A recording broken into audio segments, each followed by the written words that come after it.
It was a cloudy Monday morning, but I decided to drink my coffee on the porch anyway.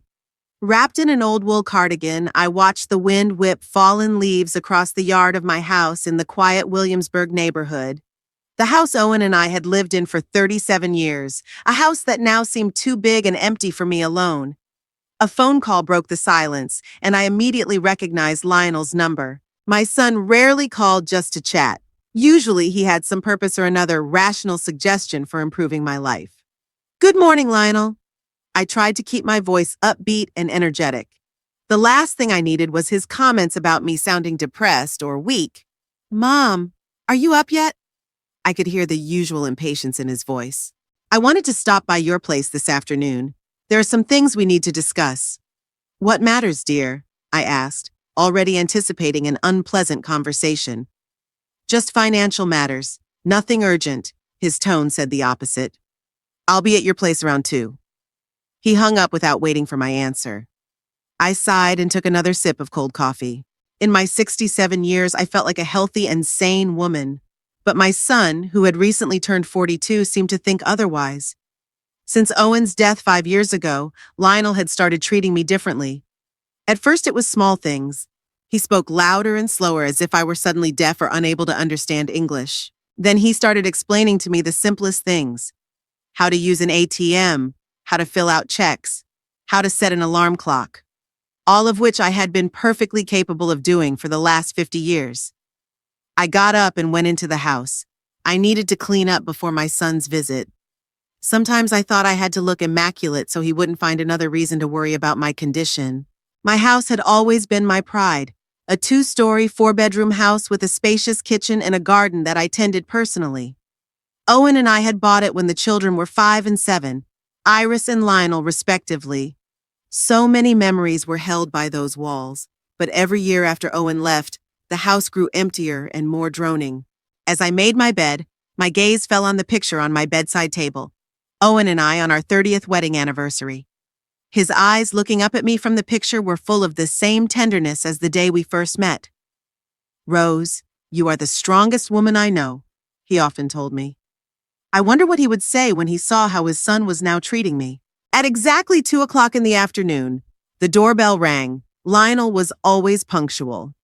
I opened it and saw him standing next to Veronica, my sister-in-law. They were an odd couple. He was tall and thin, with a perpetually preoccupied expression, and she was a petite blonde with a sharp stare and thin lips that rarely formed a genuine smile. "Mom?" Lionel hugged me and then pulled away immediately, eyeing me with an appraising gaze. "You look good. Veronica baked you a blueberry pie." Veronica handed me a container of perfect-looking pie. "No sugar," she said, as if doing me a favor. "We're watching your health." I thanked her and invited them into the living room. While Veronica set down the cups I'd gotten from the cupboard, Lionel paced around the room, scrutinizing every corner. "Mom, how long ago did you call the plumber? There's a stain on your ceiling in the hallway. Looks like a leak." "There's no leak, Lionel." I tried to keep my voice calm. "It's the shadow from the tree outside the window. It's always been there." "Are you sure?" He frowned. "I can get my man to check it out. You know that little problems can turn into big expenses if they're not fixed in time." I just nodded, knowing it was useless to argue. Lionel was always finding something that needed to be fixed in my house. Over the past year, he'd already called an electrician, a carpenter, and a gardener, all of whom had assured me that there was nothing wrong with the house. When we sat down at the table, Lionel pulled a folder of papers out of his briefcase. "Mom, I want to talk about your finances," he began in the same tone he used with his 10-year-old daughter. "I checked your bank statements for the last 3 months, and I'm concerned about some of the transactions." I tensed up. I'd never given him access to my bank accounts. "How did you get my statements, Lionel?" He faltered for a moment. "That's not important. What is important is that you spend too much on things you don't need. Like, why did you send $500 to that online store last month?" "It was a gift for Faye," I replied, feeling the anger building up inside. "A bicycle for my granddaughter's birthday." "Mom, $500 is too much for a baby gift. Besides, Faye already has a bicycle." "It's a gift for my granddaughter from Iris Lionel. And no, she didn't have a bike." The one you and Veronica gave her last Christmas was a tricycle. She's 6 now. She's outgrown it. Lionel exchanged glances with Veronica, and I knew what they were thinking. Poor old Rose, she's confused about the facts. Anyway, Lionel continued, ignoring my remark, I think you need help managing your finances. Since Dad died, your spending has become less predictable. What do you mean? I tried to keep my voice steady. Well, like that cruise you booked last year? $700 for a week on a ship. That's just reckless. Lionel, I took a deep breath. That cruise was a gift from me to Iris and her family. We had a wonderful time. Besides, I spent my money that I made with your father. That's exactly what I'm talking about, Mother. Lionel lowered his voice as if explaining something to a child. You can't just throw money around. Who knows how many years you have left to live? You got to think about the future. What future, Lionel? I asked, feeling his every word stabbing into me like a needle. The one where I sit in my house afraid to spend a dime without your permission? Veronica coughed quietly. Rose, dear, we're just worried about you, she said with fake concern in her voice. Lionel and I often talk about how hard it must be for you to be alone in this big house. Maybe you should think of something more appropriate for your age? I stared at them both, suddenly realizing their true intentions. They wanted me to sell the house that was probably the most valuable asset in my portfolio, as Lionel liked to call it. I'm doing just fine in this house, I said firmly, and I don't plan to sell it. No one's talking about selling right now, Lionel said quickly, though his eyes said otherwise. But you should start thinking about it. The real estate market is booming right now. What about the beach house? Veronica intervened. Have you been there once in the last 2 years? The beach house on the coast was Owen's and my sanctuary. We bought it the year before he died, planning to spend more time there after he retired. That's not what fate had in store. I really rarely went there after he left. Too many memories. No, but that doesn't mean I want to sell it, I replied, knowing that wasn't entirely true. Lately, I'd been thinking more and more about getting rid of the cabin, but not because Lionel thought it was a rational decision. Mom, the cabin is just sitting idle, losing value. You pay taxes, insurance, utilities, it's all money down the drain.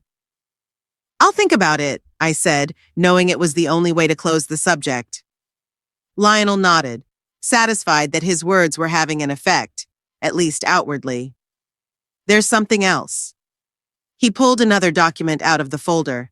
I spoke to our family lawyer, Mr. Burton. He thinks you should get a power of attorney in case if you need help making important decisions. I felt the blood drain from my face. Power of attorney? For you, I assume? It's just a precaution, Mother. Lionel tried to smile, but it was unconvincing. You're not getting any younger, and sometimes there are situations where you have to act quickly. Like selling a house or a beach house? I couldn't hide my sarcasm. Not necessarily, Veronica interjected. But you have to admit, Rose, it would be easier if Lionel could help you with paperwork and banking and such. I looked at my son and daughter-in-law, trying to figure out when it all went wrong. When did my smart, caring boy turn into this controlling man who only sees his mother as a burden and potential inheritance? After Owen died, I felt lost. We had been together for 43 years, and suddenly he was gone. A heart attack took him so quickly that I didn't even have time to say goodbye. In those first months of mourning, Lionel was truly a support. He helped with funeral arrangements, with the paperwork, with sorting through Owen's things. I was grateful to him. But then something changed. He began to take an increasing interest in my finances. At first, it was innocent questions, whether I was doing well on my bills, whether I needed help with my tax returns. Then came the advice, where to invest money, what expenses to cut, and now bank statements and power of attorney. I don't think I need a power of attorney, Lionel, I said firmly. I'm perfectly capable of managing my own affairs.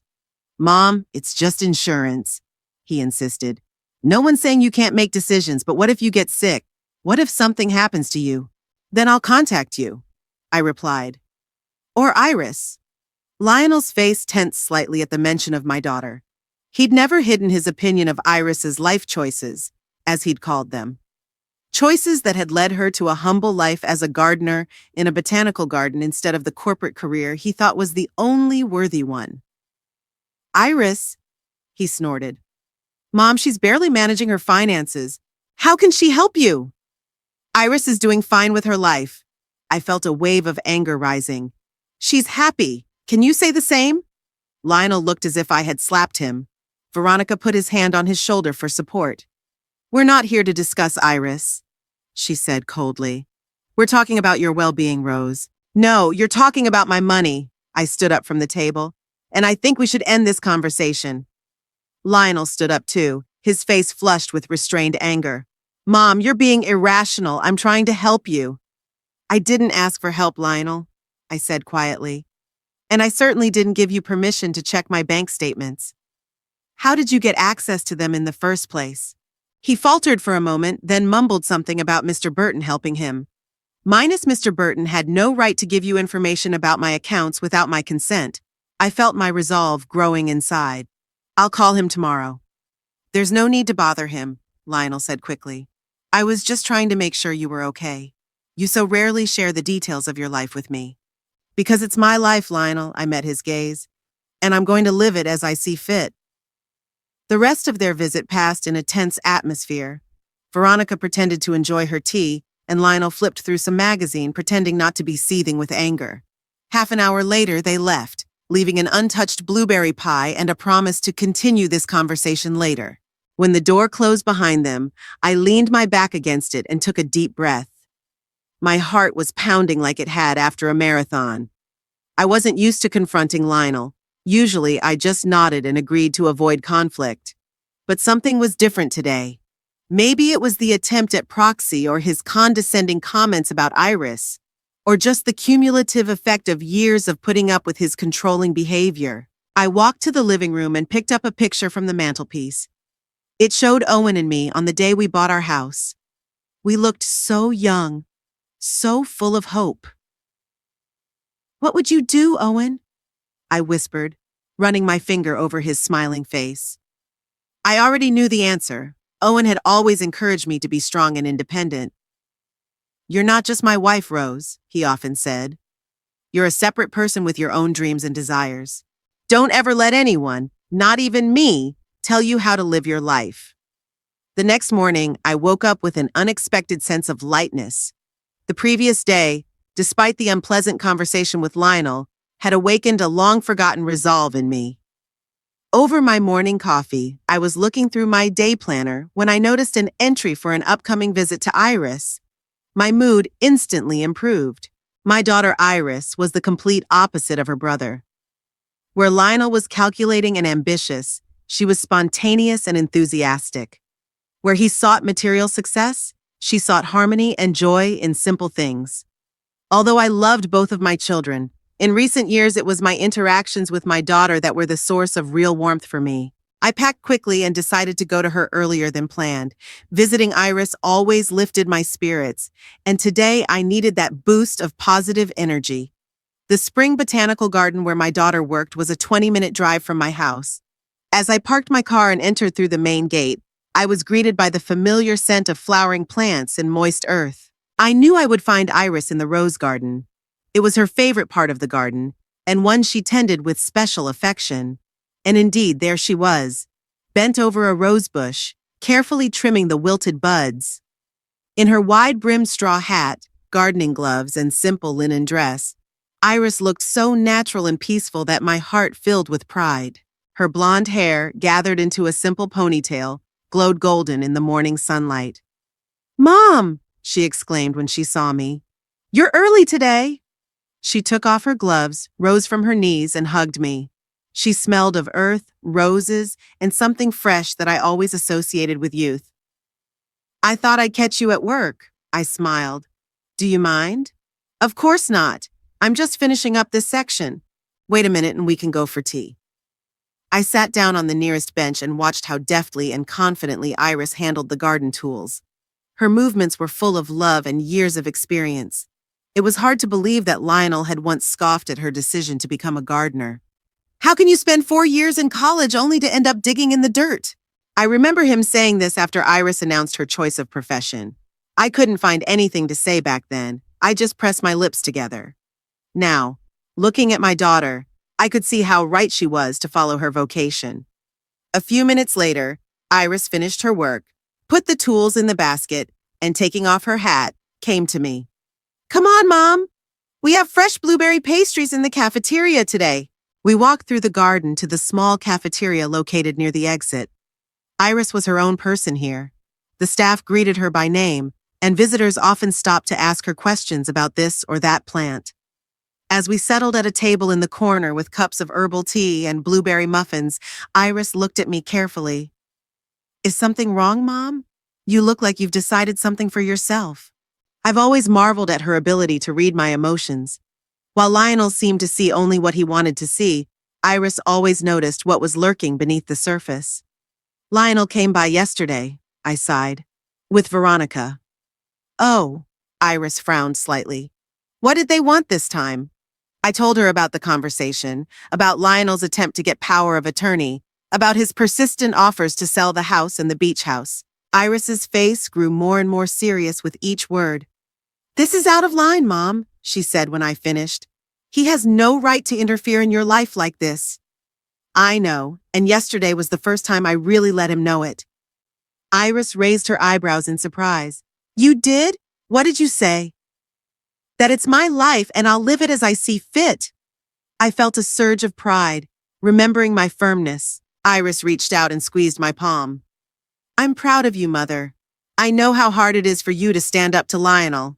He's always had a way of pushing people around."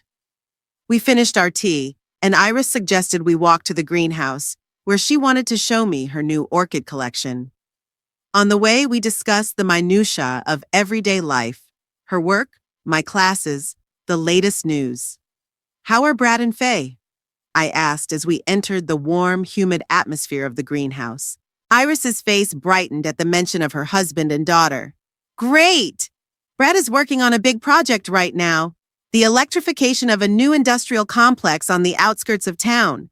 He's in charge of the whole electrical system there. You know, he got all these special permits last year, and now he's literally on the market. The factories, the new buildings, everyone wants him as a specialist," she said with genuine pride in her voice.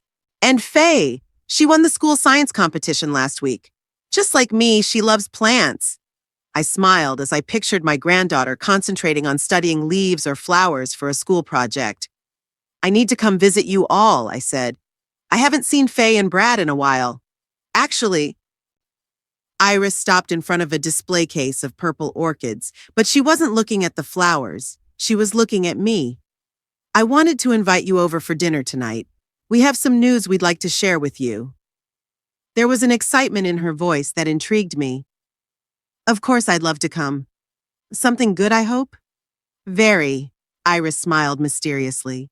"But the rest is for dinner. Be there at 6. Brad will be making his signature lasagna." After the greenhouse, Iris showed me the new Japanese rock garden she'd been working on for the past few months. We spent another hour walking around the botanical garden grounds before I headed home to get ready for my evening visit. At 6 p.m. sharp, I parked in front of the modern Brooklyn Heights apartment complex. It was an impressive structure, several tall towers of glass and concrete surrounded by carefully planned green space.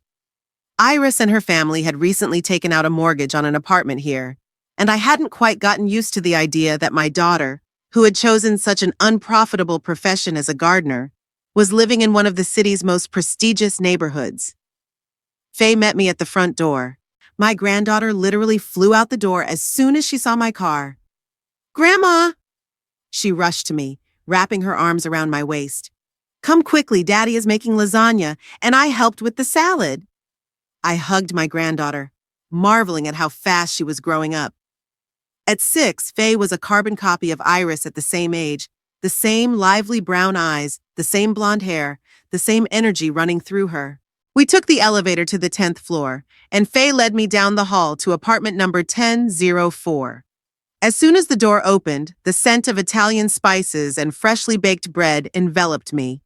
Brad came out of the kitchen, wiping his hands on a towel, tall, broad-shouldered, with close-cropped blonde hair and kind eyes. He always reminded me of Owen's younger brother. "Rose." He hugged me. "It's good to see you. How was your trip?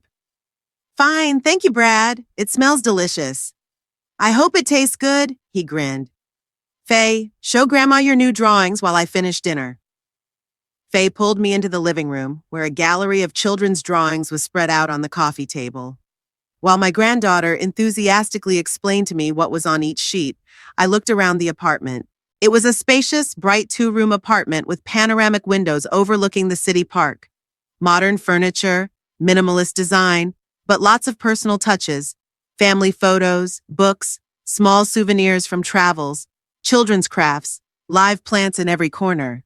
There was an atmosphere of love and comfort that was sorely lacking in Lionel and Veronica's perfectly furnished but cold home. Iris soon joined us, having changed into a simple house dress after work.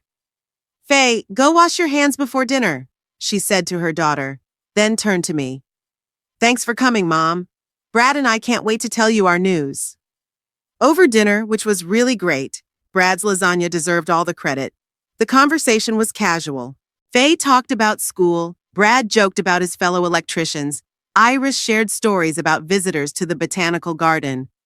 I watched them, feeling deeply grateful to have this part of the family in my life, sincere, loving, real. After dinner, Faye begged her father to play a board game with her, and they settled into a corner of the living room, leaving Iris and me to clear the table. So, I said, helping my daughter put the dishes in the dishwasher, what's your news? Iris glowed with happiness. Remember I told you that we have a great apartment in our complex? It's on the 9th floor right below us. A bedroom and a studio kitchen with a terrace and a view of the park. She was silent for a moment, then added with obvious excitement. Brad and I were thinking, maybe you'd like to move there? To be closer to us, to Faye. I looked at her in surprise. Move? Here? Yes. Iris took my hands. Mom, it's a brand new complex with everything you need. Stores, cafes, a fitness center, even a small clinic and pharmacy, and a park right outside the window. And we'll be right next door, just one floor up. I was so surprised by the offer that I didn't answer right away. But Iris, it's very expensive. And I have a house. A house that's too big for you alone, she said softly. And one that requires constant upkeep. Think how nice it would be to have no worries about a leaky roof or clogged pipes. Everything new, modern, comfortable. Brad, noticing our serious conversation, left Faye with the game and came over to us. Had Iris told you about our idea yet? He asked with a smile.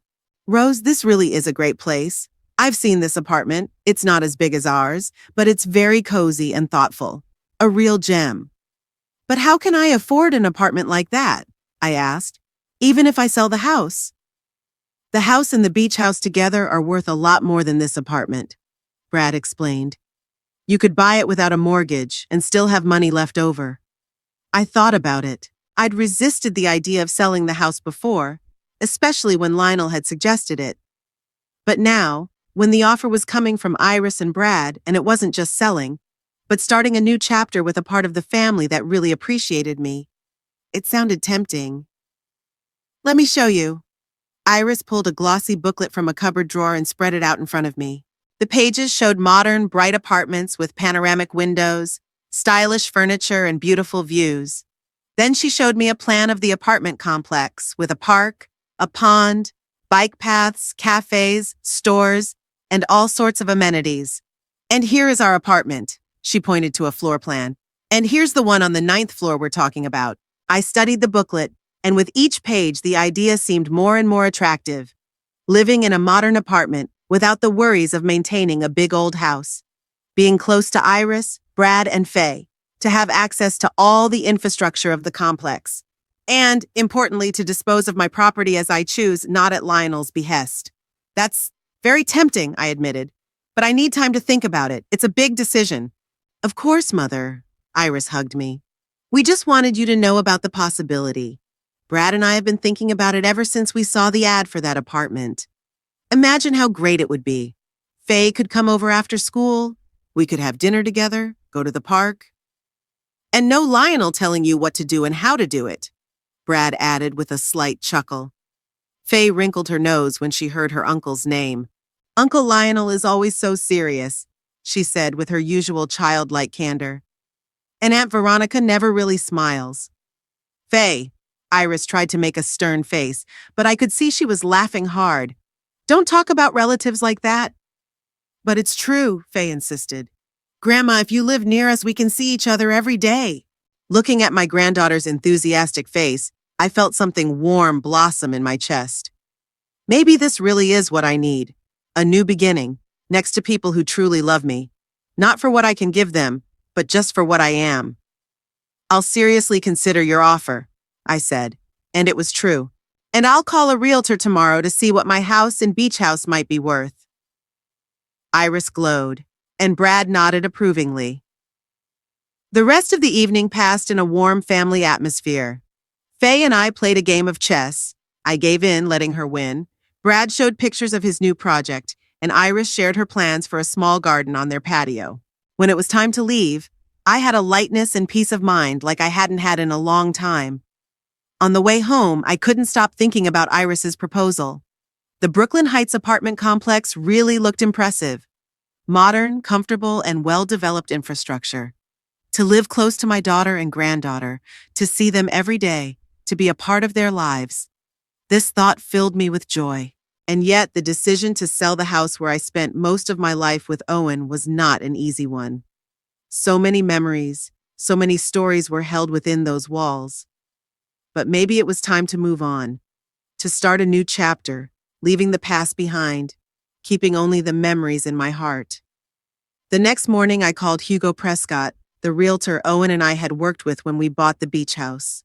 Hugo had always been known for his attention to detail and honesty, qualities I valued in people, especially those who dealt with finances. Rose, what a nice surprise! His voice sounded warm and sincere. What can I do for you? Hugo, I'm thinking of selling the beach house and maybe the main house too, I said, surprised at my own determination. Could we meet to discuss the details? Sure, he agreed immediately. I can stop by this afternoon if it's convenient for you.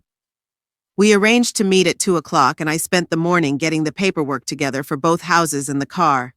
The thought of saying goodbye to the place where I'd lived most of my life brought mixed feelings.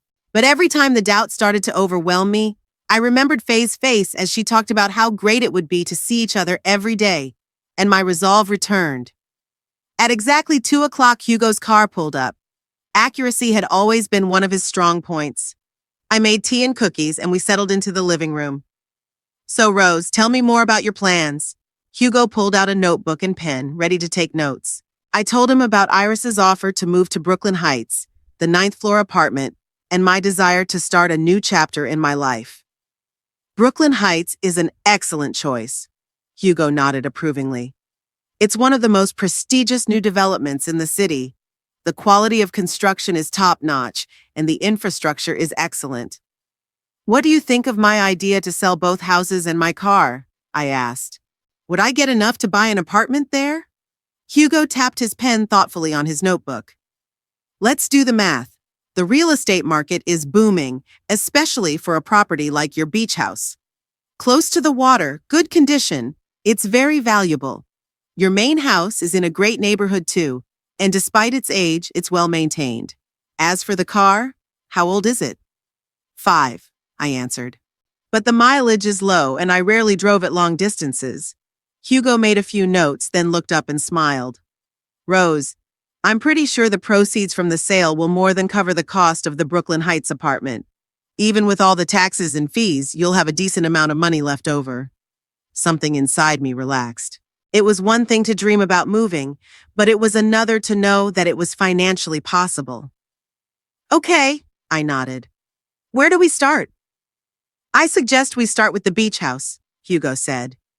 It would be easier to sell, and it would give us an idea of how the main house would go. Can I go and see it in the next few days? Sure. I haven't been there in a while. I felt a pang of guilt. Owen had loved the cabin so much, and I'd almost abandoned it after he died. Maybe it could use a little work. Don't worry about it, Hugo assured me. I know some great contractors who can fix it up in no time, Hugo assured me. As for the car, I can recommend a reliable used car dealer. We agreed that we would go to see the beach house the next day, and Hugo left, leaving me feeling like I had just taken the first step toward a new life. The beach house tour went better than I expected. Even though I hadn't visited in over a year, the local support staff that Owen and I hired back when we bought it did a good job. The cottage was clean, well maintained, and only minimal cosmetic repairs were needed. Hugo took a few photos, measured the rooms, and wrote up a detailed description. "Rose, I think we can put it on the market next week," he said as we drove back into town. "With any luck, we'll find a buyer pretty quickly. Properties like this are going for sale right now," and so it was. Within 10 days of the house appearing on real estate websites, we had 3 potential buyers.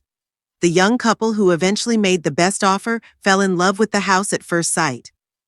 "It's exactly what we were looking for," said the woman, Elizabeth, looking out over the ocean view terrace, a place to escape from the hustle and bustle of the city. As I watched her and her husband Nathan make plans for the cabin, I felt a strange sense of relief.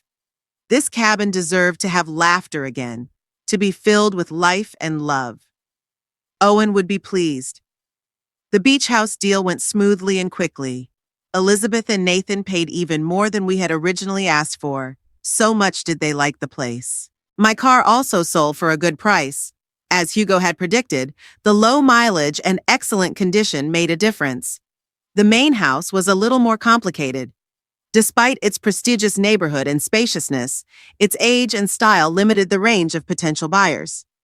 Hugo suggested doing some renovations and freshening up the interior before putting it on the market. Modern buyers like bright open spaces," he explained as we discussed the plan of action. "A few halogen lights, fresh light-colored paint, maybe some wallpaper, and the house would look completely different." I agreed, although the thought of changing anything in a house that had remained unchanged for so many years made me uneasy. But Hugo was right. After 2 weeks of work by the renovation team, the house looked fresher and more modern while retaining its character and charm. All this time, I hadn't told Lionel about my plans. Part of me wanted to call him, to explain what I was doing and why. But the other part, the part that was still hurt by his attempts to control my life, preferred to keep it a secret until the last moment. After all, I didn't have to answer to him about my decisions. Iris, on the other hand, was in the loop every step of the way. She helped me sort through my belongings, deciding what to take with me to my new apartment and what to give away, sell, or throw away. It was a strangely liberating process to sift through decades of accumulated items, leaving only the ones that really mattered. "Are you sure you want to get rid of this stuff?" Iris asked every time I put aside something she thought might have sentimental value to me. "I take my memories with me, dear," I answered. "And things are just things. There were exceptions, of course. Photographs, Owen's letters, a few special pieces of furniture that could be placed in the new apartment. But most of what filled my and Owen's home was stuff I was ready to leave behind." Finally, almost 2 months after my first conversation with Hugo, there was a buyer for the main house. A married couple with 2 teenage children who were looking for a spacious home in a good neighborhood. They made an offer slightly below the asking price, but after a little negotiation, we came to an agreement that suited both parties.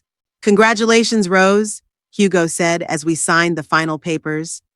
"You've just successfully sold all your real estate, and I must say, at a very good price."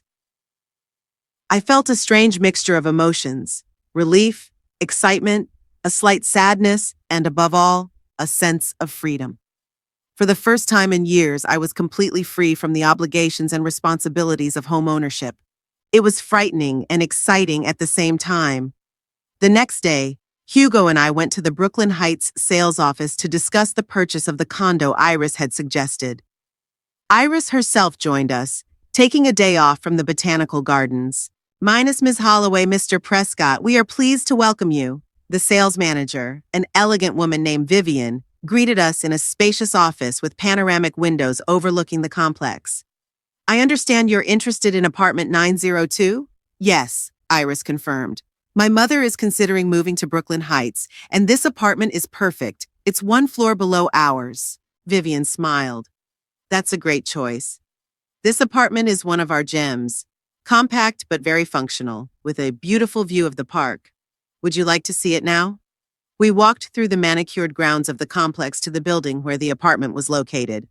Along the way, Vivian talked about the various amenities: Pool, fitness center, 24-hour security, underground parking. Brooklyn Heights is designed to maximize residents' comfort and safety, she explained. All the services we need are available within the complex, yet we are only minutes away from downtown. We took the elevator to the 9th floor, and Vivian opened the door to apartment 902. I held my breath as I crossed the threshold. The first thing I noticed was the light. Large floor-to-ceiling windows filled the space with natural light. The apartment was smaller than my old house, but planned so intelligently that it felt spacious and airy. The main space here is the studio kitchen. Vivian led us into the main room. A fully equipped kitchen with modern appliances, a bar counter that can serve as a dining table, and a workplace. The living area was designed so that one could enjoy the view from the window. And indeed, we had a beautiful view of the park. Green trees, winding paths, a small pond with a fountain. It was like a little oasis of nature in the middle of the city. And here's the bedroom. Vivian opened the door to the next room. It's not the biggest, but it's very cozy. The built-in closet saves space, and the window faces the same side as the living room, so the view of the park is preserved. The bedroom was really compact but thoughtful. There was enough room for a bed, a small dresser, and even a window seat. I imagined waking up here in the morning, watching the sun rise over the park, and it filled me with peace. The bathroom, Vivian continued, showing me the next room. Shower cubicle, toilet, wash basin, space for a washing machine, all the essentials. The bathroom was decorated with light-colored tiles, which visually enlarged the space. Modern plumbing, a large mirror, several built-in storage cabinets. Everything was thought out to the last detail. And finally, the gem of this apartment, the terrace. Vivian slid open the glass doors in the living room, and we stepped out onto the small but very pleasant terrace. There's enough room for a table and a couple of chairs. You could have a mini potted garden or just enjoy the fresh air and the view. I walked over to the railing and took a deep breath. From here, the park seemed even closer and the noise of the city seemed farther away. It was the perfect place for morning coffee or afternoon tea. So what do you think, Mom? Iris walked over to me, her eyes shining with excitement. Do you like it? It's perfect, I said. And it was true. The apartment was the epitome of everything I was looking for. Compact but not cramped, modern but cozy, with a view that soothed my soul. We returned to the sales office to discuss the financial details. Hugo, as always, was invaluable. He helped me work out the ins and outs of the deal, making sure I got the best terms possible. Given that you are willing to pay full price outright, with no mortgage, we can offer you a small discount, Vivian said as she looked through the documents. Also, if you decide to buy the furniture package, we'll include it at cost price. I glanced at Hugo and he nodded faintly, confirming that it was a good offer. When can I move in? I asked, feeling my impatience growing. The apartment is completely ready, Vivian answered. As soon as we complete the formalities, which will take about a week, you can move in. Walking out of the sales office, I felt like I had just taken the most important step of my life after deciding to marry Owen. It was scary and exciting at the same time. You won't regret it, Mom. Iris hugged me. We'll be so close. Faye will be able to come over after school. We'll have dinner together, go to the park. I know, honey. I hugged her back. And I'm not sorry anymore. On the way home to the house that would soon no longer be mine, I thought about how my life had turned out. Just 2 months ago, I'd been overwhelmed by Lionel's attempts to control me, feeling old and helpless. And now I had sold 2 houses and a car, bought a new apartment, and was getting ready to start a whole new chapter of my life. The money from the sale really exceeded my expectations. After buying the apartment and setting aside the amount for a new, smaller car, I had a substantial amount left over. And I already had plans for that money. I decided to pay off most of Iris and Brad's mortgage. They deserved it, not only for their kindness and caring, but for pushing me to take this drastic step. But I hadn't said anything to Lionel, not out of vindictiveness or a desire to punish him, but simply because it was my decision, my life, and I didn't feel the need to answer to him. That evening, sitting in my nearly empty living room, most of the furniture had already been sold or given away. I felt a strange lightness. It was as if by getting rid of things, I was also getting rid of the weight of the past, of expectations and conventions. In the silence of the empty house, I could finally be honest with myself. I was ready for a change, ready to put the past behind me and step into the future, a future of my own choosing. Lionel's call came early in the morning when I'd just finished breakfast. For the past few weeks, I had been completely immersed in the process of preparing for the move. Most of my belongings had already been boxed up, some pieces of furniture sold, and the rest marked with stickers indicating where they would go. To my new apartment, to Iris's, to the thrift store, or to the dump. Seeing my son's name on the phone screen made me feel slightly uneasy. We hadn't spoken since the day he'd tried to convince me to sign the power of attorney. He'd called a couple times, but I hadn't answered, not feeling ready for another conversation about my financial security. "Good morning, Lionel," I said, trying to keep my voice neutral. "Mom," he sounded unusually excited. "I finally got through to you. I have great news." "What news?" I asked, feeling my muscles tense. "I sold your beach house and car." His tone was so smug that I could almost see him leaning back in his chair, smiling in satisfaction. "Got a very good price for both. Given the state of the market, it was the perfect time to sell." I was silent, trying to comprehend what I was hearing. Lionel had sold my property I no longer owned, which I sold myself 2 months ago. "Are you there, Mom?" he asked when the pause lengthened. "Yes, Lionel, I'm here," I answered slowly. "And I'm trying to figure out how you managed to sell something that doesn't belong to you." "What?" There was confusion in his voice. "What are you talking about? We talked about this. Remember when I said the beach house was just losing value and your car was too big for a single woman your age? We discussed it, but I didn't give you permission to sell it," I said, feeling a strange calm grow inside me.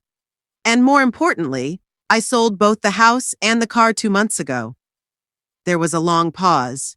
I could almost hear the gears in my son's head turning, trying to make sense of this information. "What?" he finally squeezed out. "Is this some kind of joke? You didn't have a... How did you even..." "I worked with Hugo Prescott," I explained. "Remember him? He helped me and my dad when we bought the beach house. Very competent realtor."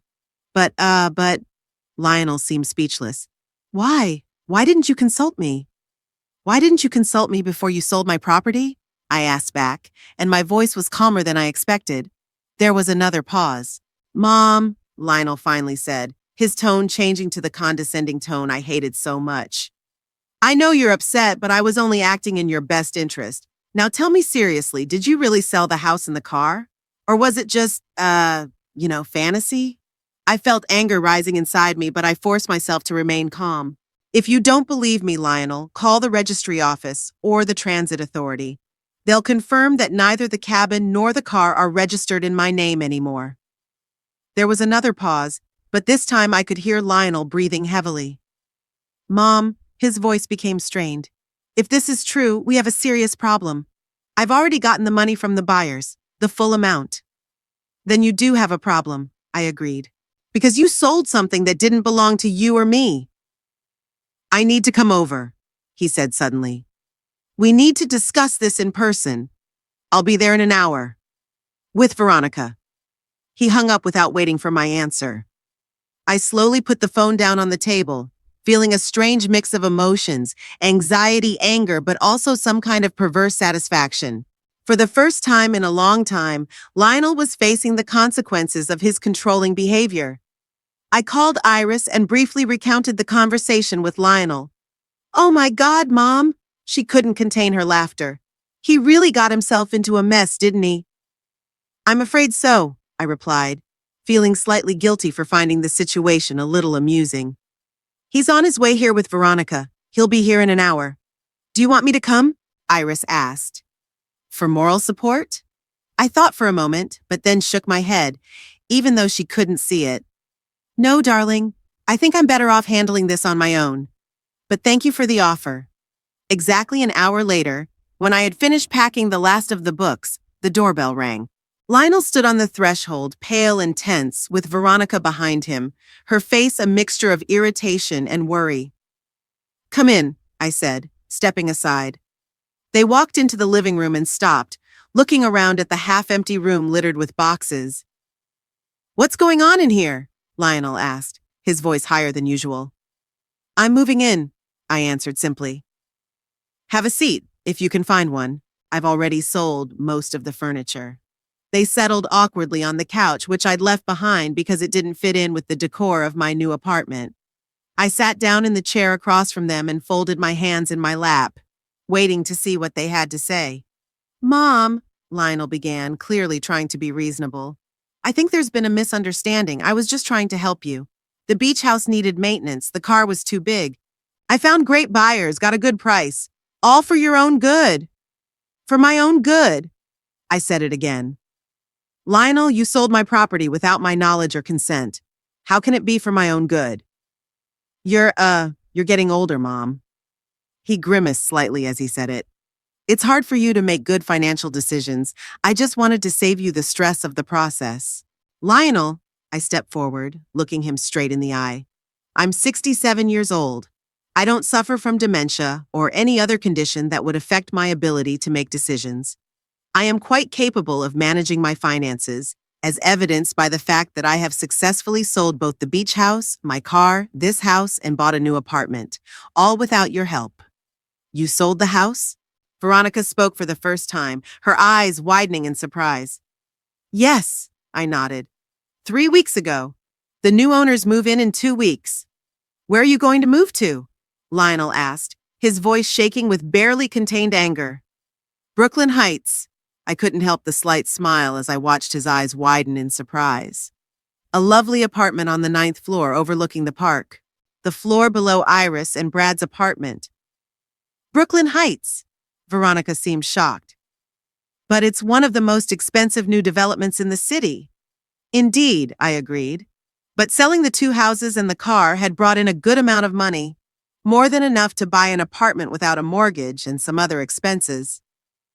Lionel looked at me as if he were seeing me for the first time. His face changed from shock to disbelief, then to realization, and finally to something akin to panic. Mom? His voice became hoarse. Do you realize I already got the money for the beach house and the car? The full amount. The buyers expect me to hand over the paperwork to them in the next few days. Yes, that's a problem, I nodded. A problem you created yourself by selling something that doesn't belong to you. You have to help me, he suddenly exclaimed. This is your fault. My fault? I raised my eyebrows. How can selling my property be my fault? You should have told me. He was almost shouting now. You knew I was in the business of selling. No, I didn't, I replied calmly. You never mentioned it once in our conversations. You asked me if I was thinking of selling, and I said I would think about it. That was all. Lionel. Veronica turned to her husband, her voice icy. You sold the property without the proper paperwork? I had a power of attorney. He defended himself. From our family lawyer, Mr. Burton. You mean a forged power of attorney? I clarified. Because I never signed a power of attorney in your name, Lionel. Never. My son's face turned ash gray. Burton said it was standard procedure, that since you were a widow and I was your eldest son, I had the right to... You forged documents? Veronica jumped up from the couch, her eyes glittering with rage. Do you realize that's a felony, Lionel? Forgery? Fraud. Selling someone else's property. I didn't forge. Lionel stood up too, his face reddening. Burton said it was legal. Then Mr. Burton should refresh his knowledge of the law, I said. Because I'm pretty sure that the power of attorney requires my signature. Lionel paced the room with his hands in his hair. What am I going to do now? The money? I've already spent most of it. Spent it? Veronica seemed shocked. On what? On investments, he mumbled, and the car, and the trip I wanted to give you for your anniversary? So you spent money that wasn't yours on a gift for me? Veronica looked like she was ready to hit him. And now we could both be accomplices to fraud? I didn't know. Lionel raised his voice. How was I supposed to know she'd sell everything behind my back? Behind your back? I couldn't believe my ears. Lionel, it's my property. I don't have to answer to you about what I do with it. You're my mother. He turned to me, his face contorted with anger. Of course you have to consult me, especially on such important decisions. No, I don't. I remained calm, which seemed to irritate him even more. I'm a capable adult. I make my own decisions. And where did that get you? He splayed his hands. You sold the family home. You bought a condo in this fancy complex that doesn't suit you at all. You're going to live next door to Iris, who can't even finish that sentence, Lionel. My voice became hard. Come on, tell me what you think of your sister. He paused, apparently realizing he'd gone too far. I just meant that you're used to a certain way of life, he said more softly. The house, the garden. You'll feel cramped in a small apartment. That's my concern, not yours, I replied. And in case you're wondering, I'm looking forward to moving in. No more worries about a leaky roof or broken plumbing. Everything is new, modern, comfortable. And yes, I'll be close to Iris, Brad, and Faye, who, unlike some, respect my right to make my own decisions. Lionel looked like he wanted to say something, but Veronica beat him to it. Let's get back to the main problem, she said, turning to my son. You took money for property you don't own. You have to give it back. Now, I told you I spent it. Lionel raised his voice. At least most of it. I don't have that kind of money. Then you'll have to borrow it. Veronica cut him off. Because the alternative is prosecution for fraud. Borrow? From who? Lionel looked cornered. The bank? With what kind of collateral? We're up to our necks in mortgages. It's not my problem. Veronica crossed her arms over her chest. You created this situation. You're the one who has to deal with it. Mom?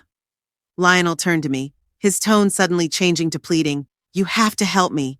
You don't want your son to end up in jail, do you? I stared at him, feeling a strange mixture of pity and disappointment. This grown man, my son, who always thought he knew best, now looked like a frightened child. Lionel, I said softly but firmly, I can't help you. The money from the sale had already been distributed, some of it to buy an apartment, some to pay off Iris and Brad's mortgage, some for a new car that was more suited to the city. The rest I'm saving for the future. You gave the money to Iris? Lionel looked like he'd been punched. My sister who works as a gardener and lives beyond her means in a luxury complex? Your sister who has a loving husband with a good job, a beautiful daughter, and lives by her own values, not other people's expectations, I corrected. And yes, I helped them with their mortgage, because I wanted to do it. It's not fair, Lionel was almost shouting. She was always your favorite. This isn't about favoritism, Lionel, I sighed. It's about respect. Iris respects my autonomy, my decisions. She offered me an option, but she left the decision up to me. She wasn't trying to control me or convince me that I wasn't capable of taking care of myself. I just wanted to help. His voice sounded almost pitiful. No, I shook my head. You wanted to control. That's different. Veronica, who'd been silently watching our exchange of remarks, suddenly turned to Lionel. I can't believe you put us in this position. Her voice was icy. You went behind your mother's back, probably broke the law, and now we could lose everything because of your incompetence. Don't you dare call me incompetent! Lionel turned sharply toward her. I was trying to keep us financially secure. I was thinking about our future. Provide security by deceiving your mother? Veronica grinned. That's a wonderful plan, Lionel. Just perfect. You never support me. Lionel raised his voice. Always criticizing, always finding faults. Because you're always making mistakes. Veronica started yelling too. First that bad investment last year, now this. Do you realize we could lose the house if we have to pay that money back? I watched their argument with growing discomfort. It was an unpleasant sight to see two grown people yelling at each other, oblivious to my presence. And at the same time, there was some poetic justice in it. Lionel, who was so fond of controlling others, was now completely out of control of the situation. I think you'd better continue this conversation at home, I said, rising from my chair. I still have a lot to do in preparation for the move. They both turned to me as if they'd just been made aware of my presence. Lionel looked confused. Veronica looked angry. Yes, of course. Veronica was the first to come to her senses. I apologize for the scene, Rose. We really have to go. She headed for the door without waiting for her husband. Lionel lingered, looking at me with an expression I couldn't quite pinpoint, a mixture of anger, resentment, and perhaps fear. Mom, he began, but I shook my head. Not now, Lionel. You need to deal with the problem you created, and maybe rethink some things. He stood for another moment, as if he wanted to say something, but then he just nodded and followed his wife. The door closed behind them, and there was a blessed silence in the house. I returned to my chair and took a deep breath. Strangely, I felt no gloating or satisfaction that Lionel was in this situation, only fatigue and a slight sadness. After all, despite his flaws, he was my son, and it pained me to see how his own actions had led him to such a crisis. But at the same time, I felt strangely relieved. It was as if the last threads that bound me to the past, to a life where I let others decide for me, had finally been severed. I was free, not only from extra stuff and a house that was too big, but also from expectations and control. In 2 weeks, I was moving into my new apartment in Brooklyn Heights. And despite the drama that had just played out in my living room, I was looking forward to this new beginning. Moving day was surprisingly sunny and warm for early fall. The movers had already loaded the last of the boxes into the van, and I took one last walk around the house I'd lived in for nearly 4 decades. The empty rooms echoed with my footsteps, and I felt a strange feeling, a mixture of nostalgia and relief. "Goodbye," I whispered, standing in the doorway of the bedroom where Owen and I had spent so many nights. "Thank you for everything." I didn't cry. All the tears had been cried before, in those first months after Owen's death, when every corner of the house reminded me of him. Now I was ready to move on, to start a new chapter. When I closed the front door behind me, Iris was already waiting for me by her car, ready to escort me to my new home. "Are you okay, Mom?" she asked, hugging me. "More than okay," I smiled. "Let's go."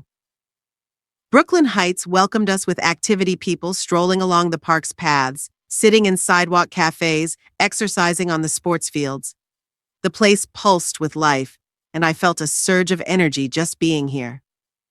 My apartment on the 9th floor was exactly as I remembered it when I saw it. Bright, spacious, and perfectly laid out. But now that my furniture and personal belongings had been moved in, it was truly mine. The panoramic windows filled the space with light, and the terrace had a wonderful view of the park. "What do you think?" Iris stood next to me, watching my reaction. "It's perfect," I said, and it was the truth. The next few days passed in a flurry of settling in, unpacking boxes, arranging furniture, hanging pictures. Iris, Brad, and even little Faye helped me, making the work a family activity. "Grandma, look, I found a picture of Grandpa," Faye exclaimed, pulling an old picture out of the box. "It will look good right here on the dresser." "That's a great idea, sweetie." I kissed my granddaughter on the top of her head, touched by her concern. By the end of the week, the apartment was completely organized and looked as if I had always lived here. It was a strange but pleasant feeling to start fresh in a new place, while maintaining a connection to the past through carefully selected objects and photographs. Life in Brooklyn Heights was even better than I expected. The infrastructure of the complex was thoughtfully designed, from the 24-hour concierge service to the gym and pool. Within the first month, I discovered yoga for seniors, a book club, and weekly movie nights at the community center. "You look happy, Mom," Iris remarked one evening as we sat on my patio enjoying tea in the sunset. "I do feel happy," I admitted, for the first time in a long time. And it was true. Every morning I woke up with a sense of anticipation. What would the day bring? Who would I meet? What new things will I learn? This energy and curiosity reminded me of my youth, of the time before marriage, when the whole world seemed full of possibilities. I became fast friends with several neighbors, especially Eleanor, a 70-year-old former literature teacher who lived next door. We often went to yoga together and then to coffee shops, discussing books, movies, and life in general. "You know, Rose," she once told me, "at our age, starting something new is an act of courage. Most people just cling to the old and familiar, even if it makes them unhappy." Her words made me think of Lionel. After that memorable day when he found out about my move, we hardly spoke to each other. He called a few times, but the conversations were tense and short. I knew from Iris that he was facing serious financial problems due to the need to pay back the defrauded buyers. He had taken out a loan against the house, my daughter told me. And he and Veronica seemed to be fighting about it all the time. "She accuses him of incompetence," he snaps back. It's not a very pleasant situation. I felt regret, but not guilt. Lionel had created this problem by his own actions, by his desire to control my life. And while it pained me to see my son suffer, I realized I couldn't save him from the consequences of his own decisions. My life, meanwhile, was taking on a new rhythm and meaning. I began volunteering at the local library twice a week, helping with the children's reading program. It reminded me of the times when Iris and Lionel were little and I would read to them before bedtime. I also enrolled in a watercolor painting class, a hobby I had always dreamed of but never found the time for. It was a special joy to spend time with Faye. Now that I lived so close, she would often drop by after school and we would spend time together until Iris and Brad got home from work. We'd bake cookies, play board games, sometimes just sit on the patio watching the birds and squirrels in the park. "Grandma, I'm so glad you live close by now," Faye said to me one day when we were making Thanksgiving cards. "I used to see you only on weekends, but now I see you every day." Her words warmed my heart. I, too, was grateful for this opportunity to be a real part of my granddaughter's life, to see her grow and develop, to participate in her daily joys and anxieties. One day, about 3 months after I moved in, I was returning from morning yoga when Michael, the concierge, stopped me in the lobby. "Mrs. Holloway, you have a visitor," he informed me with slight awkwardness. "Your son. He's been waiting for about half an hour, but I didn't want to disturb you during class." I was surprised. Lionel had never come to Brooklyn Heights before, much less unannounced. "Thank you, Michael. Where is he?" "In the lobby bar." The concierge pointed to the glass doors at the end of the lobby. "I told him I couldn't let him upstairs without your permission, as you requested for all visitors." I nodded, grateful for the strict adherence to security rules. One of the perks of living in Brooklyn Heights was just that. No one could just go upstairs to the living area without the tenant's approval. Lionel sat at the bar, sipping his coffee and nervously checking his cell phone. He didn't look good, pale, gaunt, with circles under his eyes. When he saw me, he stood up abruptly, nearly knocking over his cup. "Mom, finally," he said with relief. "I thought you were avoiding me." "I was at yoga," I explained, sitting down at a table away from the other customers. "You could have called before you came over." Lionel sat down across from me, his gaze roving restlessly over the stylish interior of the lobby bar. "It's a beautiful place," he said finally. "Impressive." "Yeah, I like it here," I nodded. "What brings you here, Lionel?" He hesitated, then blurted out, "Mom, I need your help." I waited for him to continue, though I already knew what he was talking about. "The situation is complicated," he said, avoiding my eyes. "The loan I took out to pay back the buyers, the interest rate was higher than I'd bargained for. And Veronica, she left me. She filed for divorce." I felt a pang of regret. Despite our differences, Lionel was still my son, and it pained me to see him suffer. "I'm sorry to hear that," I said sincerely. "Yes," he grinned bitterly. "She said she could no longer live with a man who was not only incompetent financially, but also so arrogant that he refused to admit it." He was silent for a moment, gathering his thoughts. "Mom, I know you have money left over from selling the houses. I need a loan to refinance the loan. I'll pay it back, with interest, as soon as I stabilize the situation." I looked at my son for a long time. Sitting in front of me was the man who always thought he knew best how to live my life, how to manage my money, how to make decisions. A man who had tried to control my life under the pretense of caring. And now he was in a situation he couldn't control. "Lionel," I said softly but firmly, "I can't give you that money." "Why not?" His face contorted with resentment. "You helped Iris with the mortgage. Why can she and I can't?" "It's not a matter of can or can't," I explained. "The point is, you don't need financial help. You need to learn to live within your means, accept the consequences of your decisions, and most importantly, stop trying to control things that don't belong to you." "But I could lose the house." He sounded desperate. "Maybe," I nodded. "And it would be hard. But Lionel, money isn't the solution to your problem.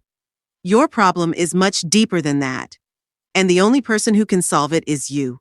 He looked at me with an expression I couldn't quite define: shock, disbelief, maybe even a glimmer of realization.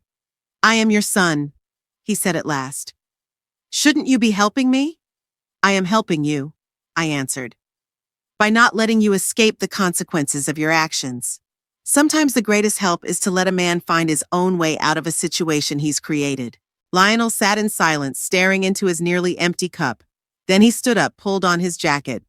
I understand, he said dryly. I'm sorry to bother you. Lionel, I stood up too. You will always be my son and I will always love you. But I will no longer indulge your desire to control everything around you, including me.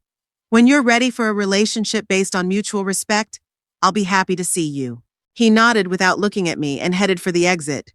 He stopped at the door, as if he wanted to say something, but then he just walked out. I went back to my apartment, feeling a strange mixture of sadness and calm. Talking to Lionel was hard, but necessary. And perhaps in the long run, it was the best thing I could do for him. Give him a chance to grow up by facing the consequences of his actions. That evening, Iris, Brad, Faye, and I had dinner together, as we did almost every night. After dinner, when Faye went to her room to do her homework, I told them about Lionel's visit. He's really in a bad situation, Iris sighed. But you did the right thing, Mom. Lionel needs to learn to take responsibility for his actions. I know, I nodded. But that doesn't make the decision any less painful. Brad, who had been silently listening to our conversation, suddenly got up and left the room. He came back with a bottle of wine and 3 glasses. I think we could all use some, he said with a slight smile as he poured the wine. We sat in cozy silence, sipping the wine and looking at the lights of the city outside the window. It was at times like this that I realized how lucky I was to be with Iris and Brad, with their love and support. By the way, Brad said suddenly, as if remembering something, I've been meaning to tell you for a long time, Rose. Do you remember when Iris and I offered you an apartment in our complex? Sure, I nodded. It was the best offer I'd gotten in a long time. Well, actually, he looked a little embarrassed. I asked a colleague of mine, Neil, to hold the apartment for you. He works in the sales department of Brooklyn Heights. Really? I looked at him in surprise. Yes, Brad nodded. When we heard that the 9th floor apartment was vacant, Iris and I thought of you. And, to be honest, he looked at Iris, as if asking permission to continue. She nodded, smiling. If you didn't have enough money from the house sale, we were planning to take out an additional mortgage and buy this apartment for you. Brad finished. We just wanted you to be there for us. I felt a lump rise in my throat and tears fill my eyes. These two, my daughter and her husband, were willing to take on an extra financial burden just so I could be closer to them. Not because they thought I was incapable of taking care of myself, but simply out of love and a desire to be together. I don't know what to say, I mumbled, wiping away my tears. It's the most touching thing anyone has ever done for me. We love you, Mom, Iris said, simply squeezing my hand. And we want you to be a part of our daily lives, not just a weekend visitor. I hugged them both, feeling gratitude and love overwhelm me. In that moment, I knew without a shadow of a doubt that I had made the right choice, not only in moving to Brooklyn Heights, but in the way I had lived my life, raising children who had grown up so different. Lionel, with all his flaws, was a product of his choices to seek control, to seek material success, to seek power. Iris had chosen a different path, the path of love, of caring, of genuine relationships. And now, sitting in the warm living room, surrounded by the love of my family, I was deeply grateful that I had made my choice. The choice to be with those who truly valued me for who I was. It was dusk outside the window, but there was light in my heart, the light of the new life I had chosen for myself.